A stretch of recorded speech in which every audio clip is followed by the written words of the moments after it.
तो वो तीन है, arithmetic mean, geometric mean, harmonic mean. How many positional average of central tendency, तो वो दो है, मीडियन और मोड। वो तीनों का एक ग्रुप है और वो तीनों न्यूमेरिकल एवरेज कहलाते हैं, इसलिए उनके नाम के पीछे मीन लगा हुआ है। मीन शब्द का इस्तेमाल ही वहां हो रहा है जहां पर कैलकुलेशन की जरूरत है। और ये तीनों average, arithmetic mean, geometric mean और हार्मोनिक मीन, तीनों एवरेज में एक कॉमन बात यह है कि इनकी कैलकुलेशन में सारे ऑब्जर्वेशंस का उपयोग होता है। They are based on all the observations. सारे आंकड़े अगर मालूम नहीं होंगे तो ना तो आप अरिथमेटिक मीन निकाल पाएंगे, ना आप ज्योमेट्रिक मीन निकाल पाएंगे और ना ही आप हार्मोनिक मीन निकाल पाएंगे। They are based on all the, और ये इनकी स्ट्रेंथ है।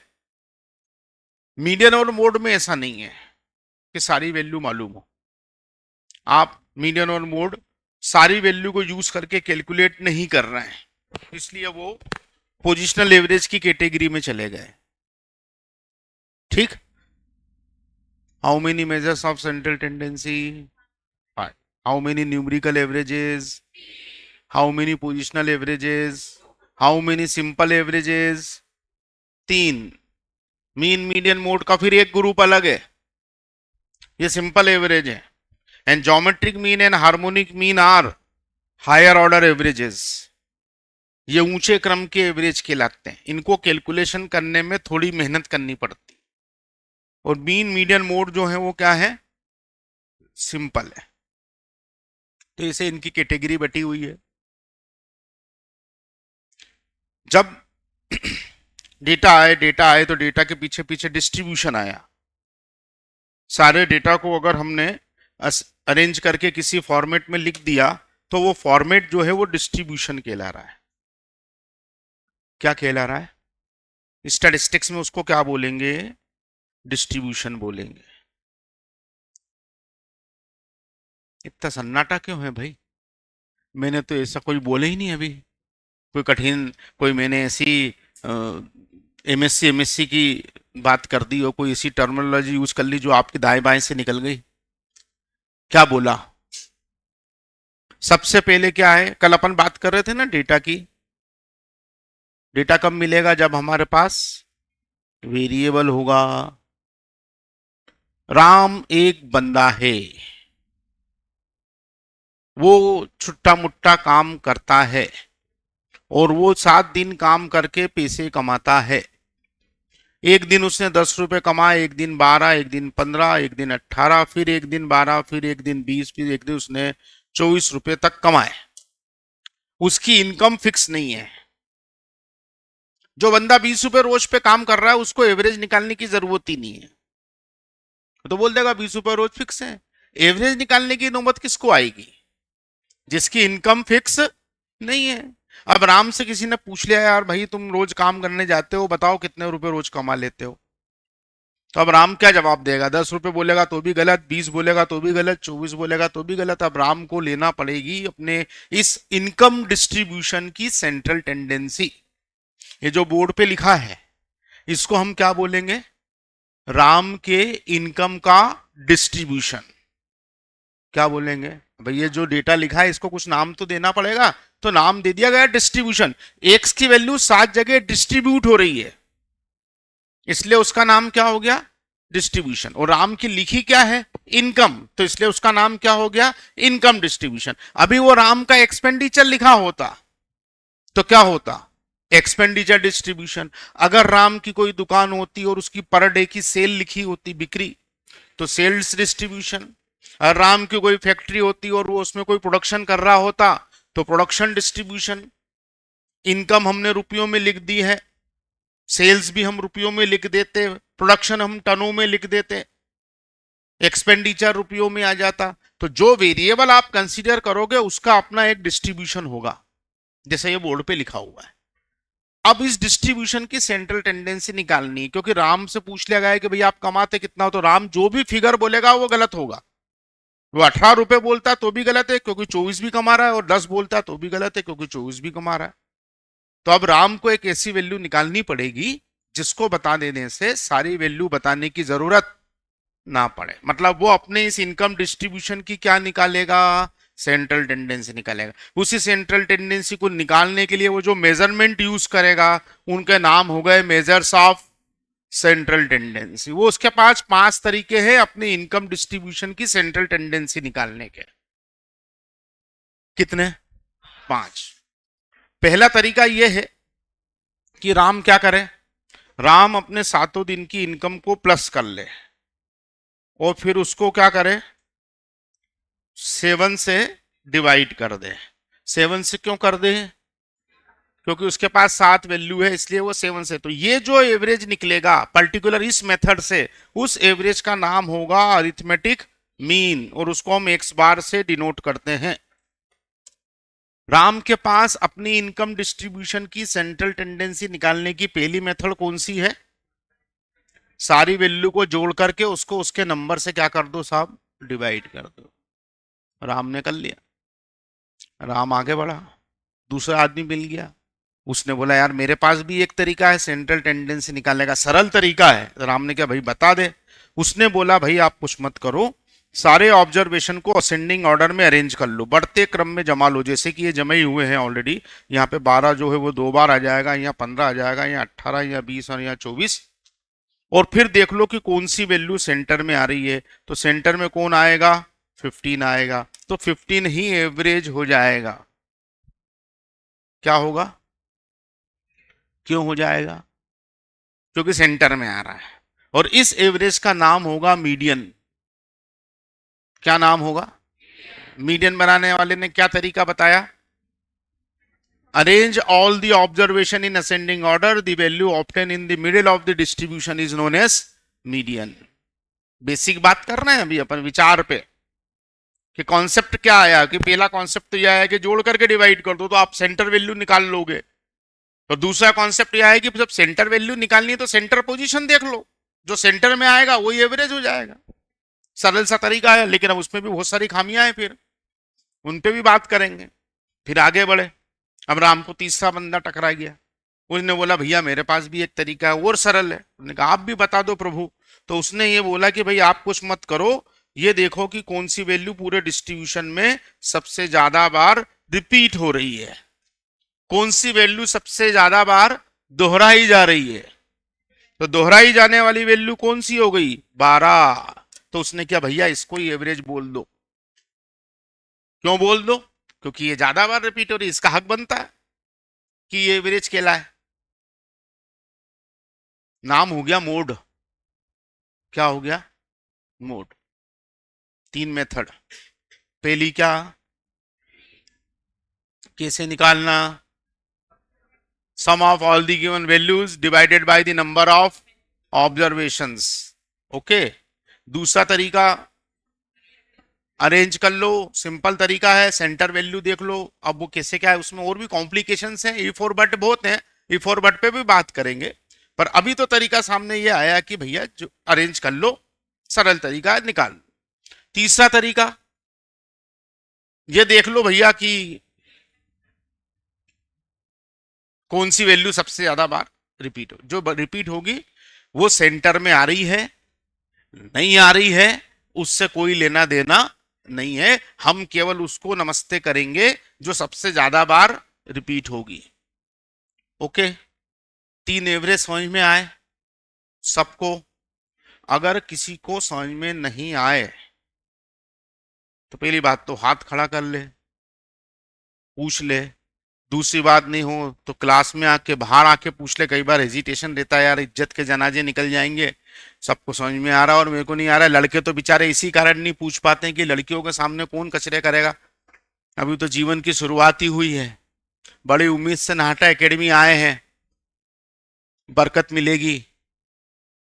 और वही बरकत अगर ऐसे क्वेश्चन के चक्कर में निकल गई तो कैसे काम चलेगा। तो कोई भी लड़के तो पूछते ही नहीं है, लड़के मतलब ऑलवेज ऐसे रहते हैं कि we are very smart intelligent, हमको सब समझ में आ रहा है, भले कुछ नहीं आ रहा हो। कल ही 2 लड़के मेरे को देख के बात कर रहे थे कि सर इकोनॉमिक्स कितना अच्छा पढ़ाते हैं। मैं वही समझ गया कि इनने कैसे क्लास अटेंड करी है।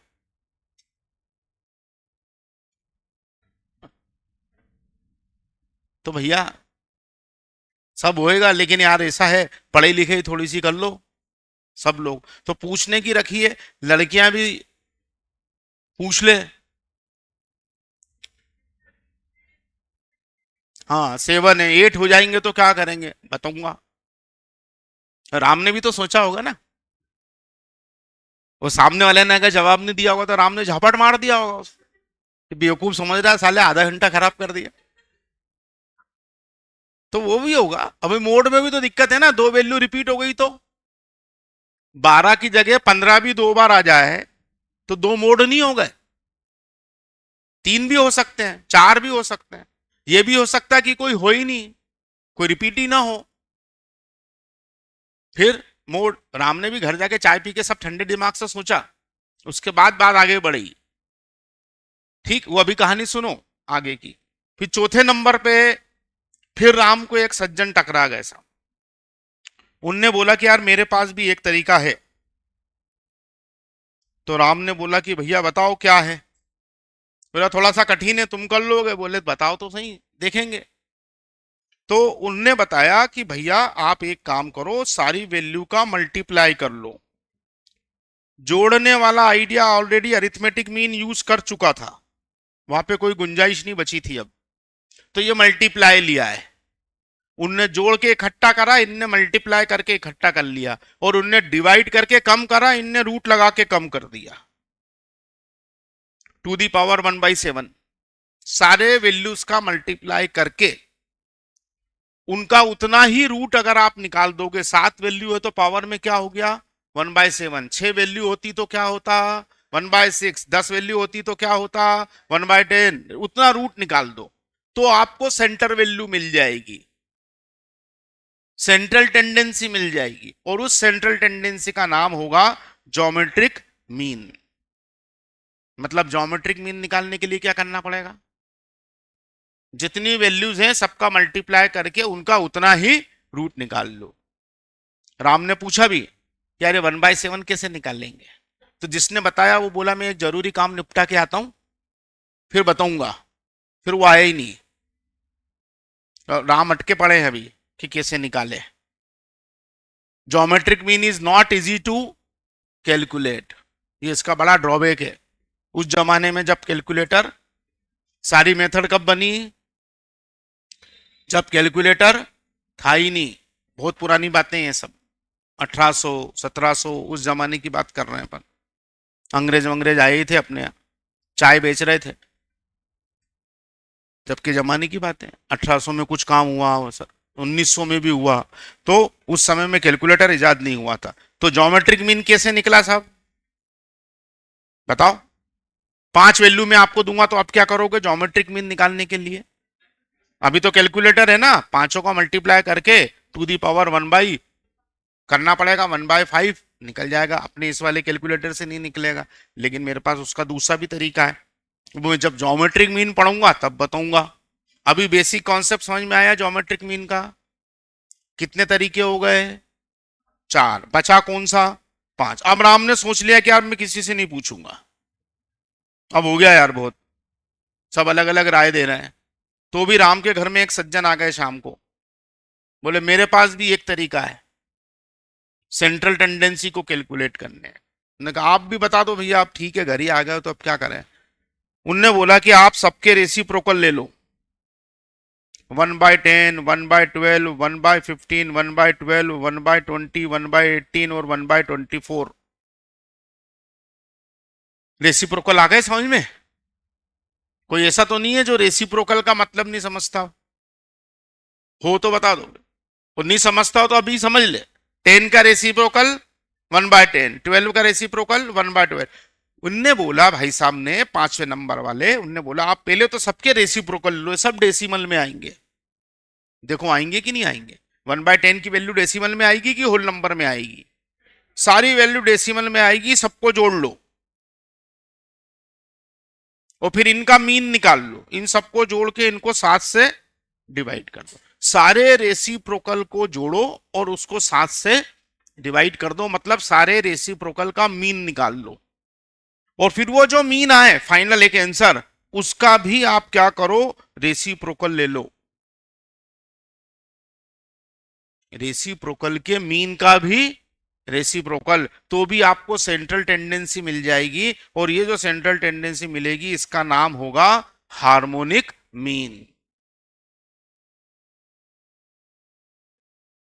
आपको क्या लगता है कि पांच में से आखिरी वालों दो के साथ राम ने क्या किया होगा? जिसको तो पटक पटक के घर में धो दिया होगा, और एक वो जो पहले पूछने गया था वो आया ही नहीं अभी। राम क्यों इतनी कठिन मेथड पे जाएगा जब उसके पास पहले से सिंपल तीन मेथड अवेलेबल है? पर ये भी कह रहे हैं कि साहब सेंट्रल टेंडेंसी तो ऐसे भी निकलेगी। तो अब सेंट्रल टेंडेंसी निकालने के कितने तरीके मैंने आपको बता दिए। पहला तरीका अरिथमेटिक मीन का, कैसे निकालना है, जोड़ करके डिवाइड कर दो। दूसरा तरीका मीडियन, असेंडिंग ऑर्डर में अरेंज करो, सेंटर वैल्यू देख लो, निकल जाएगा। तीसरा तरीका मोड, देख लो कौन सी वैल्यू सबसे ज्यादा बार रिपीट, अगर कोई रिपीट नहीं हो रही तो हम बोल देंगे कि मोड यहां निकल ही नहीं रहा है साहब। इन पांचों की बैठक हुई तो उसमें सबसे कमजोर कौन था? मोड। इसको बेचारे को बहुत जलील किया, तू तो निकलता ही नहीं है, तू तो दो दो तीन तीन बार निकल जाता है, तू सेंट्रल टेंडेंसी है लेकिन कभी कभी तू कोने में भी निकल जाता है, क्योंकि अगर 10 5 बार रिपीट हो गया तो 10 मोड हो जाएगा। वो तो दोहराव पे जा रहा है ना, उसको सेंटर पोजीशन से कोई मतलब नहीं, वो किस पे ध्यान दे रहा है? रिपीटेशन पे। तो उसके साथ बहुत समस्या है कि तू तो निकलेगा ही नहीं, तू एक से ज्यादा बार निकल जाएगा, तू सेंटर में आने की भी गारंटी नहीं दे रहा, तो तू काय का एवरेज? तेरा तो हक ही नहीं है कि तू एवरेज खेला है, सेंट्रल टेंडेंसी का मेजरमेंट तेरा होना ही नहीं चाहिए। तो जा रहा था, फिर मीन ने बोला कि यार इसको बिठा लो, चाय समोसे यही लाएगा, जब भी अपनी मीटिंग होगी तो चाय समोसे के लिए भी तो आदमी चाहिए ना, तो इसको रख लो, इसको अपन साथ में लेके चलेंगे, हो सका कभी मौका पड़े तो ये भी काम आ जाए भाई, भगाओ मत इसको। तो उसको भी बिठा लिया गया, और पांचों मिलके क्या कहलाए?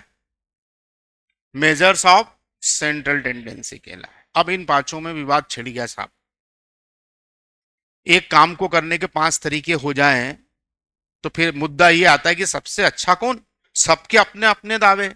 मीन बोलता है मैं बेटर हूं, मैं सेंटर में आंसर निकाल के दे रहा हूं। मीडियन बोलता मैं भी तो दे रहा हूं पोजीशन से। मोड बोले ही नहीं कुछ, मोड ने कभी दावा नहीं किया कि मैं अच्छा, वो तो बोले जी भैया आपके साथ। मीन ने बोला किधर? बोले आपके साथ। ज्योमेट्रिक मीन ने बोला किधर? बोले दादा आपके साथ हूं। तो वो उधर वहीं, ज्योमेट्रिक मीन बड़े अड़े हुए थे। और ज्योमेट्रिक मीन का ये कहना था कि भैया मेरा, मैं मल्टीप्लाई कर रहा हूं। हार्मोनिक मीन ने भी दावा नहीं किया, हार्मोनिक मीन इज द चेला ऑफ ज्योमेट्रिक मीन, उसका पट्टा है वो। जिधर ज्योमेट्रिक मीन ने बोला जिंदाबाद, हार्मोनिक मीन ने बोला जिंदाबाद, उनने बोला मुर्दाबाद, हाओ भैया मुर्दाबाद। समझ में आ रही है बात? अब मान मेन टक्कर किस में आ गई? अरिथमेटिक मीन और ज्योमेट्रिक मीन। मीन बोलता है मैं जोड़ता हूं, ज्योमेट्रिक बोलता है कि मैं मल्टीप्लाई करता हूं। तो मेरा टूल ज्यादा पावरफुल है, मैं मल्टीप्लाई कर रहा हूं, मल्टीप्लाई से ज्यादा बड़ा होगा।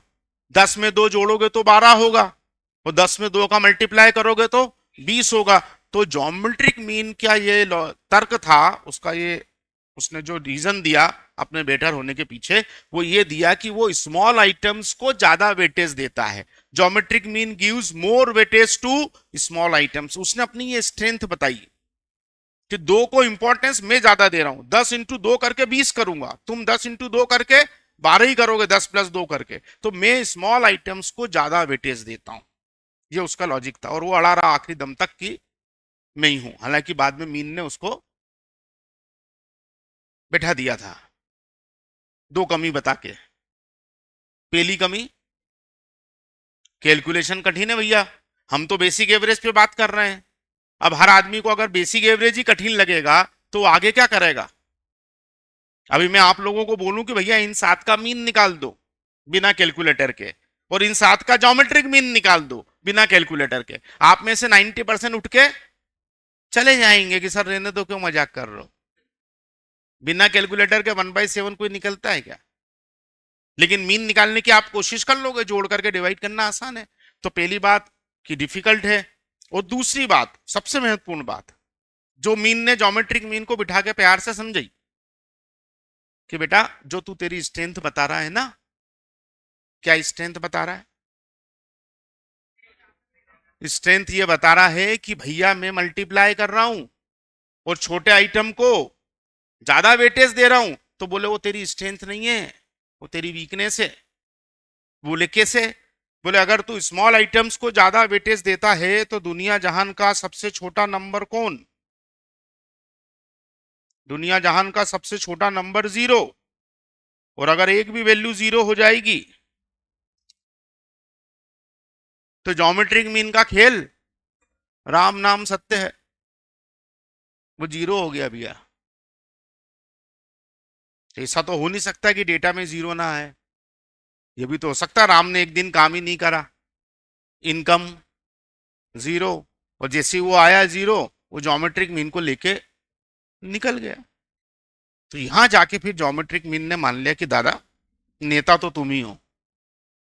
कौन? अरिथमेटिक।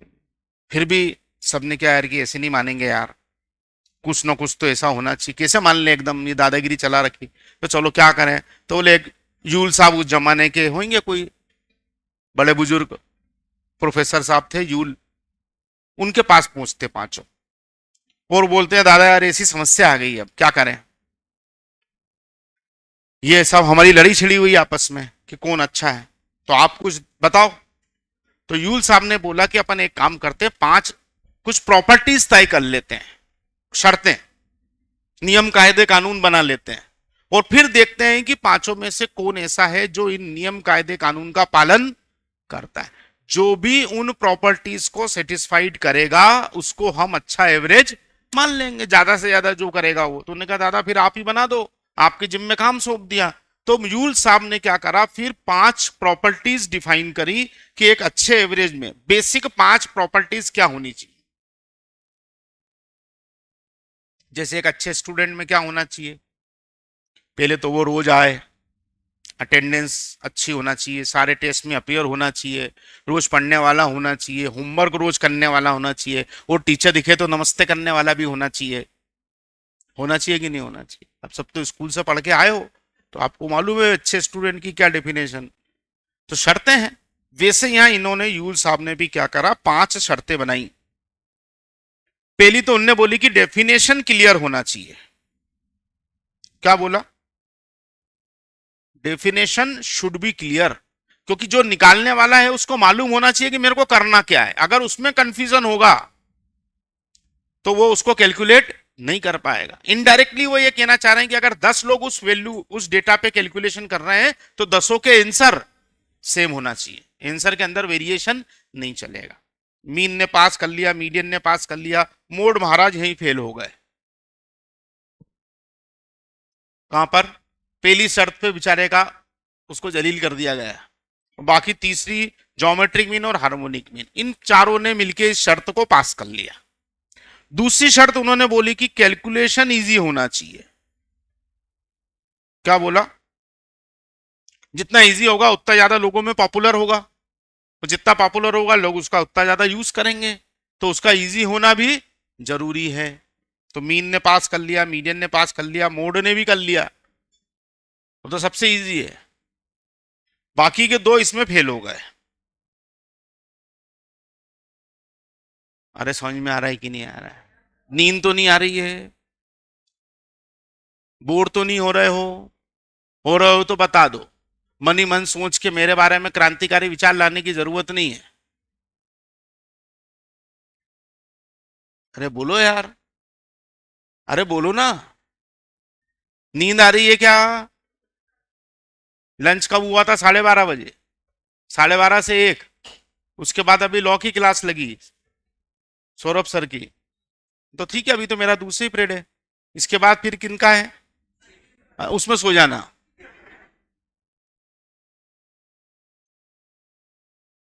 उनका मुंह देख के वैसे भी तुमको नींद ही आएगी, वो मतलब इतना भाभी तैयार कर करके भेजती है, एक ही आदमी तुमको तैयार दिखेगा, अलग ही दिख जाएगा कि बीबी ने तैयार करके भेजा। एक ही आदमी है जिसको सुबह तैयार करके पाउडर वाउडर लगा के काला टीका यहाँ लगा के घर वाली भेजती। बाकी हमारे साथ तो ऐसा है कि हमको टिफिन पकड़ा के किया जाता है कि चलो निकलो, शाम को ही आना। वो आएंगे अभी, सो जाना, ठीक है। एग्जाम्पल एग्जाम्पल दे रहे होंगे मेरे और अभिजीत के, दिए कि नहीं दिए अभी? अच्छा, वो दूसरी क्लास में दे रहे हो, लड़ाई करवा देते हैं वो, हम दोनों में लात घूंसे चलवा दिए अभी। क्या लॉ पढ़ा रहे, ऐसा लॉ किस काम का जिसमें आदमी के संबंध आपस में खराब हो जाए? अब मेरे को तो इतना बदनाम कर रखा है यार, तलाक भी करवा दिया था एक बार। मैंने क्या, मत करो यार, बड़ी मुश्किल से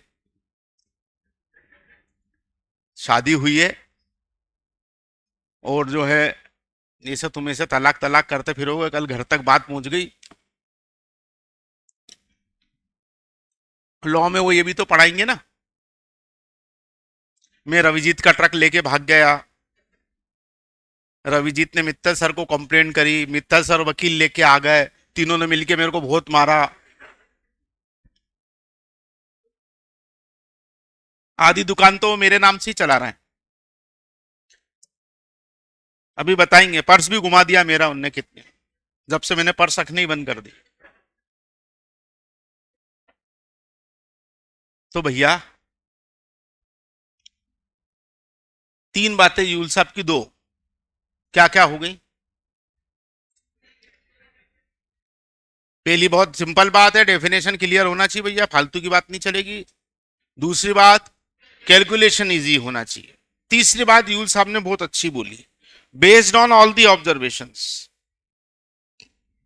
based on all the values, सभी वैल्यूज पर बेस्ड होना चाहिए, मतलब कैलकुलेशन में सबको शामिल करो।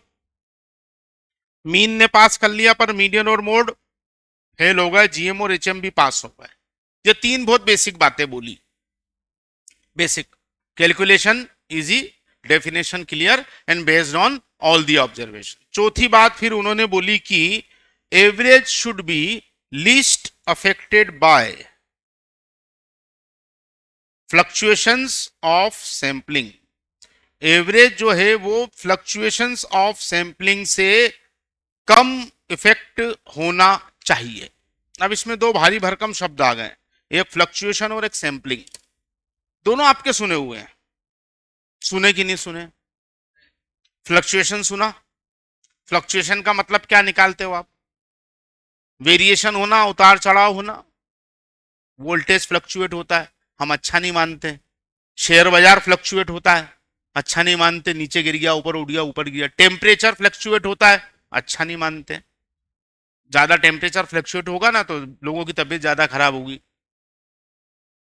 तो बहुत ज्यादा फ्लक्चुएशन इज नॉट गुड किसी भी चीज में, पर फ्लक्चुएशन होना भी चाहिए, अगर वो नहीं हो रहा तो भी गड़बड़ है। तो यहां बोला गया है फ्लक्चुएशन ऑफ सैंपलिंग। स्टैटिस्टिक्स में क्या होता है, जो कैलकुलेशन किए जाते हैं वो सैंपल बेस्ड होते हैं। क्या होते हैं? सैंपल। जैसे मैं आपको एक एग्जांपल से समझाता हूं। मान लो ये एक फैक्ट्री है और इसमें 2000 वर्कर काम करते हैं, ये 2000 वर्कर है, और मालिक ये जानना चाहता है कि यार मैं इनकी एवरेज इनकम पता कर लूं कितनी है, what is the average income of all these 2000 workers which are the employed of this factory. तो हम क्या करें, एवरेज निकालना है। अब उसके पास दो तरीके, या तो वो इन 2000 लोगों से अपनी सैलरी पूछे और उसको 2000 से डिवाइड करके पूरी मेहनत करे, या फिर वो सैंपलिंग कर ले, वो इसमें से एक रेंडम सैंपल निकाल ले, 100 लोगों का, 200 लोगों का, 300 लोगों का, डिपेंड्स। उनने क्या, मैं एक काम करता हूं यार, 100 लोगों का सैंपल निकाल लेता हूं। अब ये सैंपल है, इसको यहां बोला जाएगा पॉपुलेशन। क्या बोला जाएगा? पॉपुलेशन का मतलब ऐसे क्या होता है, जनसंख्या। क्या होता है?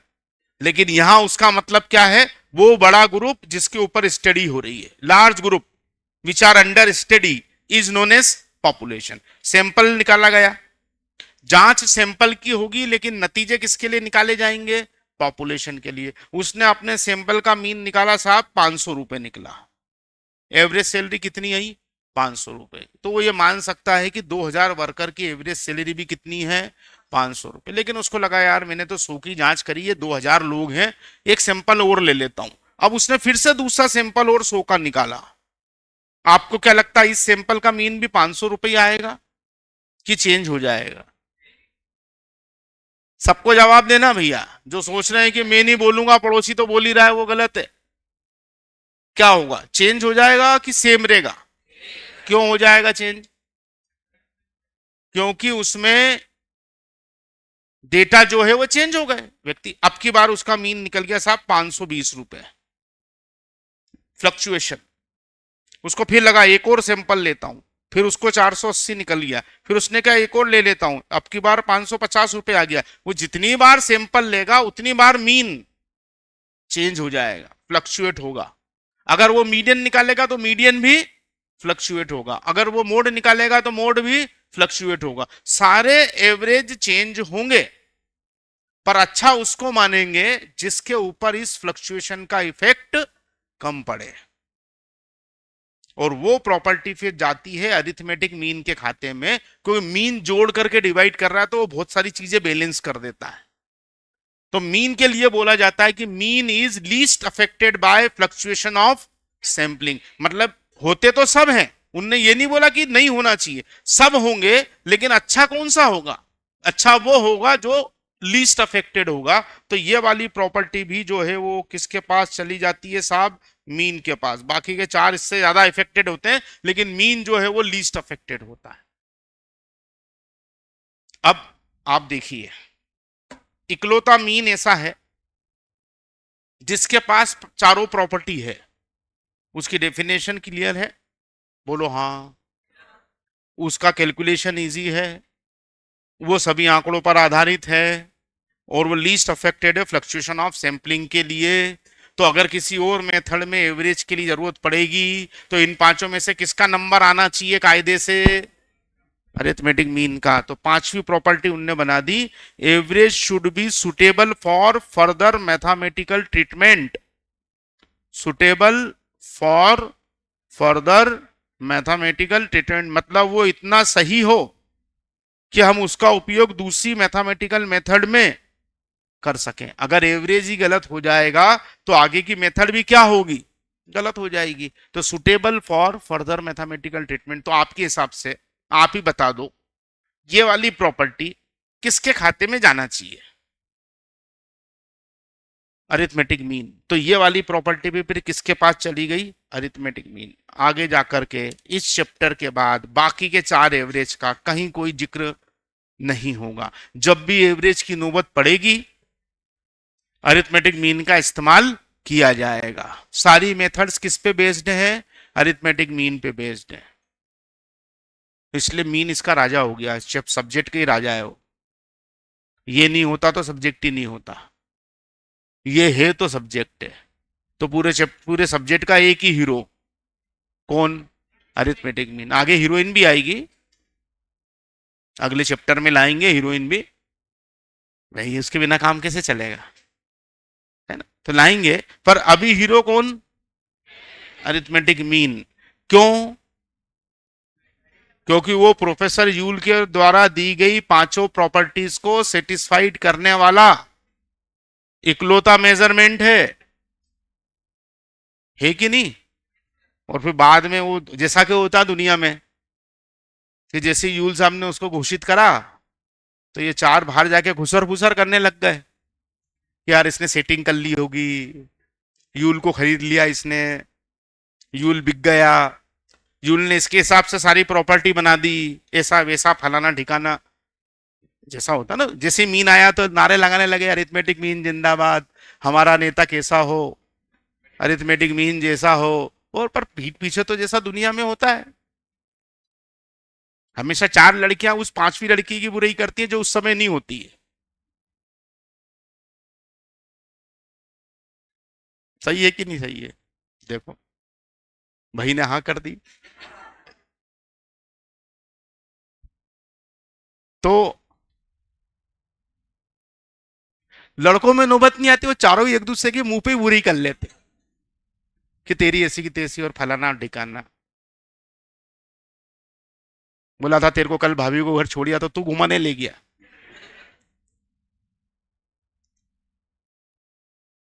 हाँ, कौन सी वाली? तो मीन को बड़ा बुरा लगा यार, उनने कहा ये तो गलत बात है यार, ये तो आरोप लगा रहे हैं।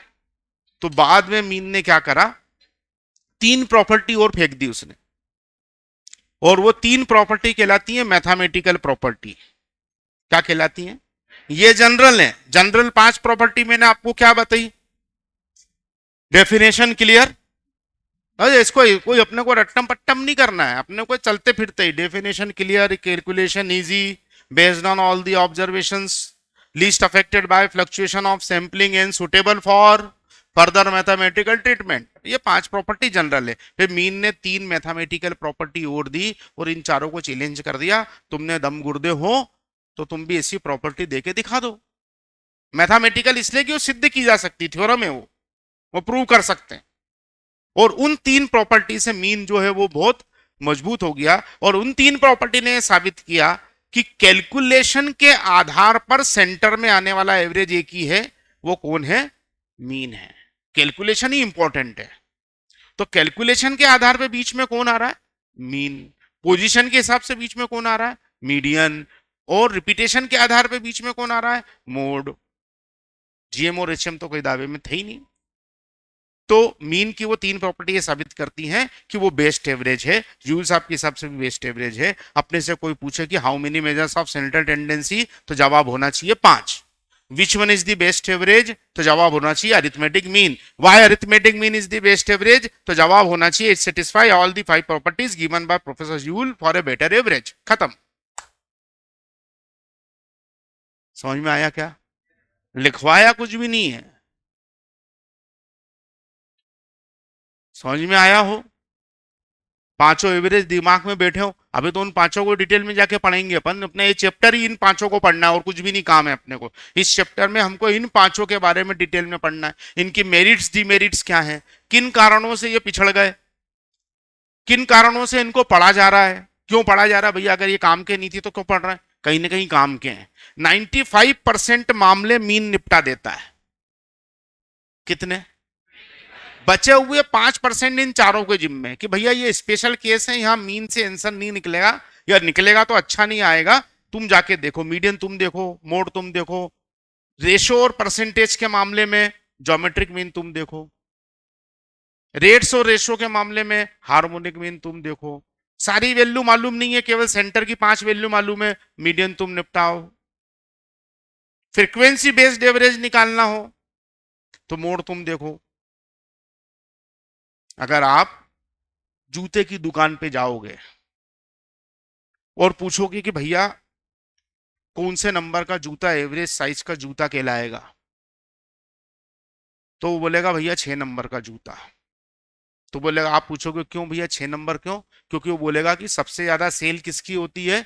6 नंबर के जूते की होती है। दिन भर में 100 ग्राहक आते हैं तो 90 लोग जो है 6 नंबर का जूता ले जाते हैं। तो फ्रीक्वेंसी के आधार पर एवरेज की बात कर रहा है। एवरेज साइज का शर्ट 34 नंबर, एवरेज साइज का जूता 6 नंबर, ये एवरेज साइज कहलाती है। ये किसके आधार पर? ये मीन नहीं निकला, ज्योमेट्रिक मीन नहीं निकला, यहाँ क्या लगा है? मोड लगा है। तो ऐसे जब फ्रीक्वेंसी बेस्ड एवरेज निकालना होंगे तो मोड जाएगा। कुछ मामलों में ज्योमेट्रिक मीन बेटर रिजल्ट दे देता है अरिथमेटिक मीन की तुलना में, और कुछ मामलों में हार्मोनिक मीन दे देता है। इसलिए मीन ने सबको साथ में रखा और बोला कि अपन पांचों एक फैमिली है, अपन पांचों मिलके एक काम करेंगे। क्या करेंगे? सेंटर टेंडेंसी को कैलकुलेट करेंगे, जहां जिसका उपयोग होगा वहां उसका उपयोग किया जाएगा एज एन एवरेज।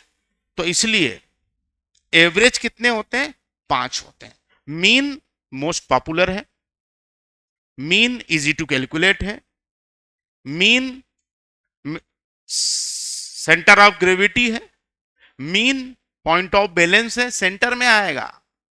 आधे डेटा मीन के आगे, आधे डेटा मीन के पीछे, प्लस माइनस करोगे टोटल 0 आ जाएगा। मीन को इतना सारा दिया गया है क्योंकि मीन मोस्ट पॉपुलर एवरेज है। इसलिए जब भी दुनिया में एवरेज की बात होती है तो लोग क्या समझ लेते हैं? मीन की बात हो रही है। और ये बेचारे क्या हो गए, बाकी के चारों, बाकी के चारों में कमियां निकल गई, तो इसलिए ये पॉपुलर एवरेज नहीं हो पाए। तो जब भी अपन किसी से पूछते हैं, मैंने भी आपसे पूछा कि एवरेज क्या, तो आप लोगों ने क्या जवाब दिया? कि सबको जोड़ करके उनको उनके नंबर से डिवाइड कर दो। यही था ना मामला, कि नहीं था? अभी तक जो पढ़ाया समझ में आ गया हो तो बता दो। देखो, खाना तुमने भी खाया, खाना मैंने भी खाया। नींद तुमको भी आ रही है तो मेरे को भी आ सकती है, और जबकि 100 लोग अगर सो रहे हो और उसमें से 25 लगातार उबासी ले रहे हो, 25 के चेहरे पे भाव ऐसे आ रहे हैं कि तुम इस दुनिया में हो ही क्यों, क्यों तुम ये माइक पे चिल्ला चिल्ला के हमको समझाने की कोशिश कर रहे हो। एसी क्लास में खड़े रह के पढ़ाना और फिर वहां से ये फीडबैक लेके जाना कि भैया समझ में आया, सूद साहब बड़ा काम है कि नहीं है। फिर तुम लोग हमारी जिम्मेदारी समझ ही नहीं रहो। तुम चारों को समझ में आया, चारों चारों तुम नहीं, ये तो कुछ लोग तो ऐसे रहते हैं कि उनके चेहरे के भाव भगवान ने बना के ऐसे भेजे, उनको भले ही कुछ भी नहीं आ रहा तो भी उनका चेहरा ऐसा लगा, अरे सर मजा आ गया सर, क्या समझाया आप। ऐसे लोग जीवन भर खुश रहते हैं। वो ससुराल में जाएंगे तो भी ऐसे यार बढ़िया सब चल रहा, उठावने में जाएंगे तो भी मुस्कुराते हुए जाए, अच्छा निपट गए का, चलो बढ़िया।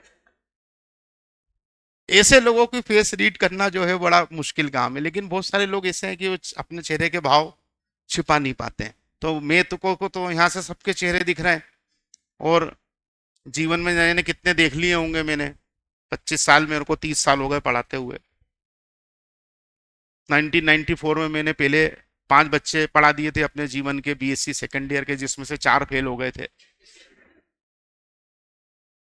बीएससी पढ़ी थी यार, सेकेंड ईयर बीएससी, सैम्पलिंग वैम्पलिंग सब था उसमें, बहुत सारा सिलेबस था। पर मैंने कहा पैसे आ रहे हैं तो पढ़ा दो, कोई पूछ तो रही नहीं है कि आपको पढ़ाना आता है कि नहीं आता। हालांकि उसका अगर मैं कैलकुलेशन देखूं तो मेरे को और ज्यादा साल हो गए, क्योंकि उन्हें तो फर्स्ट ईयर से होम ट्यूशन पढ़ाना शुरू कर दिया था, बीएससी फर्स्ट ईयर से, तो 6 7 8 होम ट्यूशन पढ़ाने जाता था मैं।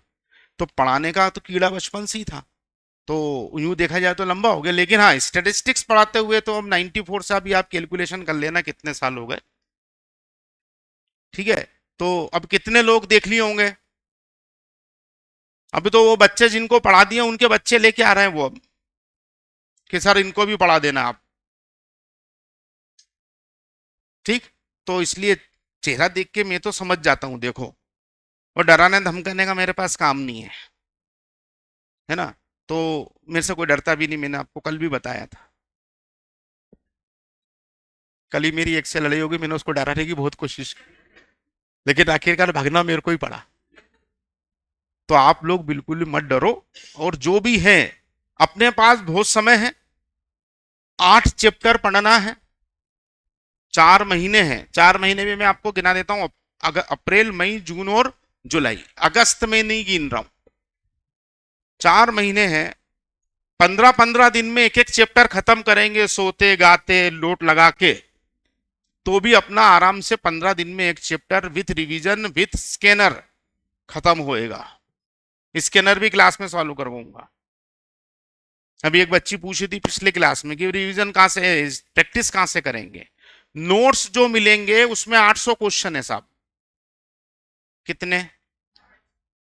स्कैनर सॉल्व करूंगा उसमें 2000 क्वेश्चन है साहब। कितने? टेस्ट जो होंगे 15 16 17 टेस्ट जो होंगे, उन सब के पेपर के क्वेश्चन गिन लो तो 800 क्वेश्चन वो भी हो जाएंगे, 3600 हो गए। उसके बाद कम पढ़े तो मॉड्यूल है आईसीआई का, वो तो मैं आपसे बोलूंगा ही नहीं कि आप करो, मैं करवाता भी नहीं हूं। जैसे ही मॉड्यूल आए उसमें मैथ्स अलग कर लेना, स्टेट अलग कर लेना, उसको सब फाड़ देना, अलग कर लेना। स्टेट नहीं लाना है, मैथ्स रोज लाना है, तो 2 किलो की किताब है, 1 किलो कम करो। जो मैं पढ़ाऊंगा उसके बाहर एक भी क्वेश्चन नहीं जाएगा, गारंटी। 40 क्वेश्चन आएंगे, 30 थ्योरी आएंगे, 40 क्वेश्चन आएंगे, 10 रिपीटेड आएंगे। 10 रिपीटेड कैसे? कि पिछली एग्जाम में पूछा हुआ क्वेश्चन फिर वैसा का वैसे ही, इतने अच्छे लोग हैं बेचारे, लोग यूं फोकट गाली देते हैं आईसीआई वालों को, वो वैसा का वैसे क्वेश्चन बार बार पूछते रहते हैं, वही का वही, उसमें एक अक्षर का भी चेंज नहीं करते, वैसा का वैसे, तो भी बच्चा कहता पेपर कठिन आया। एक रिलेशन है, mode is equal to 3 median minus 2 mean, इसमें होगा और आप लोगों ने पढ़ा होगा वो रिलेशन कम से कम 8 बार आया एग्जाम में। कितनी बार? 8 बार। तो क्वेश्चन रिपीट हो जाते हैं। इस चैप्टर से उनने relation between mean median mode पूछ लिया, एक क्वेश्चन का कोटा खत्म। ठीक। तो मैं आपको ये सब ज्ञान इसलिए दे रहा हूं कि आप मेरे पे भरोसा रखना, चेहरे पे मत जाना। ठीक है, ससुराल वालों ने भी लड़की देते समय 25 साल पहले चेहरे पे चले गए थे, दे ही नहीं रहे थे, बड़ी मुश्किल से अपन लेके आए। तो 25 साल बाद उनको अभी भरोसा लगने लगा कि हाँ यार आदमी तो सही चुना, काला पीला है पर अच्छा है। समझ में आ रही ना बात? तो इसे आप भी रखना। तो 4 महीने अपन पढ़ेंगे मैथ्स, और एक मैथ्स का स्टैटिस्टिक्स, मैथ्स बोल दिया मैंने, और लड़ाई हो जाएगी अभी। और 1 महीना करेंगे रिवीजन। क्या करेंगे? पूरे 8 चैप्टर में रटा रटा दूंगा। ठीक। रटना इसलिए जरूरी है कि घर में जब भी कभी मेहमान आए, रिश्तेदार आए, तो अपन अपने कमरे में जोर जोर से चिल्लाने लगो।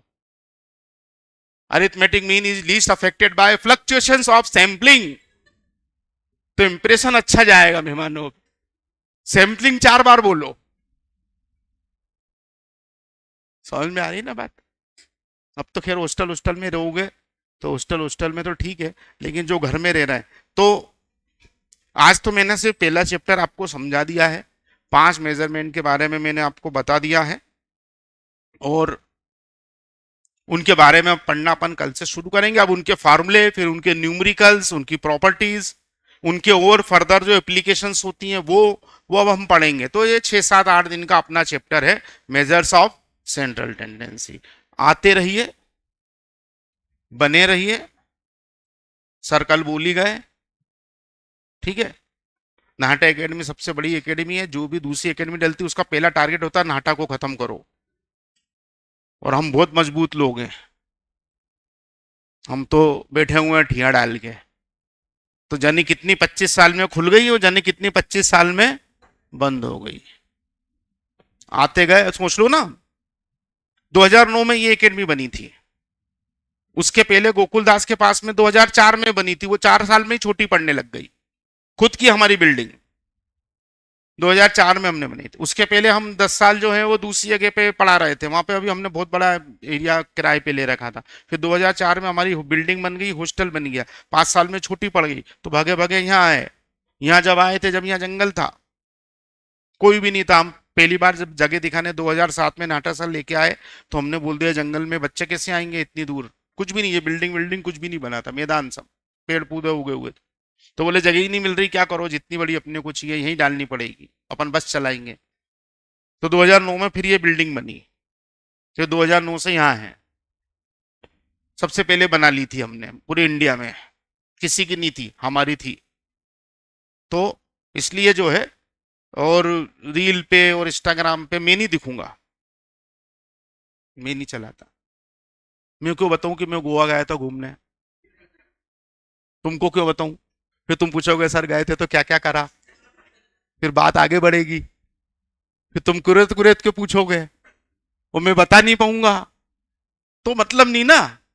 तो मैं गया और मैं आया, मेरे को मेरी रील डालू कि मैं गोवा गया, या मैं 56 पे मैं पेटिस खाने गया था, फिर तुम पूछोगे किसके साथ गए थे, फिर दिक्कत, फिर मेरे लिए समस्या। तो मैं ऐसी समस्याओं को बैठे बैठे बुलावा नहीं। पर बाकी के लोग बहुत सारा बहुत कुछ डालते रहते हैं, एकेडमी डालती रहती है, आप लोगों को भी ग्रुप में मिल जाएंगे, तो हमारे मीम्स भी देखने को मिलेंगे, हमारे बहुत सारी कुछ कुछ चीजें डलती रहती। लेकिन मैं जो है क्लास में पढ़ाने में भरोसा रखता हूँ। तो जो क्लास में रेगुलर आएगा उसको 40 नंबर की गारंटी है। लगे तो मेरे से कॉपी में लिखवा के ले जाए, साइन नहीं करूंगा, अंगूठा लगाऊंगा। तो अंगूठा पक्का रहता है, मैं मुकर नहीं सकता हूँ, साइन तो मैं कर सकता हूँ, मेरी नहीं है साहब, लेकिन फिंगरप्रिंट तो मुकर नहीं सकते ना। तो आप अंगूठा लगवा लो। पर शर्त क्या है? रोज आना पड़ेगा। हो सकता कभी मेरा पीरियड पहला हो जाए, हो सकता कभी मेरा पीरियड आखिरी हो जाए। सुबह में पीरियड लेने हूं तो भी तुम सोते हुए मिलो कि सर अभी तो नींद ही नहीं खुली थी, आपने इतनी जल्दी क्लास रख दी। आखिरी पीरियड में लेने हूं तो भी तुम सोते हुए मिलो, है आप तो आखिरी में आ गए, हम क्या करें। मेरा ऐसे ही रहेगा भैया, है ना, ऊपर नीचे बीच में तो ये मेरे को आने ही नहीं देते कोई भी। इनको भेजना पड़ता है सबको अकाउंट 100 नंबर। इनकी दादागिरी है भैया, 100 नंबर वालों की दादागिरी है। मित्तल सर सीधे सीधे, मित्तल सर बात थोड़ी करते हमसे सीधे मुंह, बोले हो तुम 40 नंबर वाले, मैं 100 नंबर वाला, तो उनको देना। ये देखो एक 100 नंबर वाले और आ गए, इनकी भी दादागिरी है। ये जो टाइम टेबल देते हैं वो इनको मांगते हैं, इनको देना पड़ता है। ये बड़ी फैकल्टी है नेशनल वाइज। देखो तैयार करके भेजा कि नहीं भेजा जल्दी से।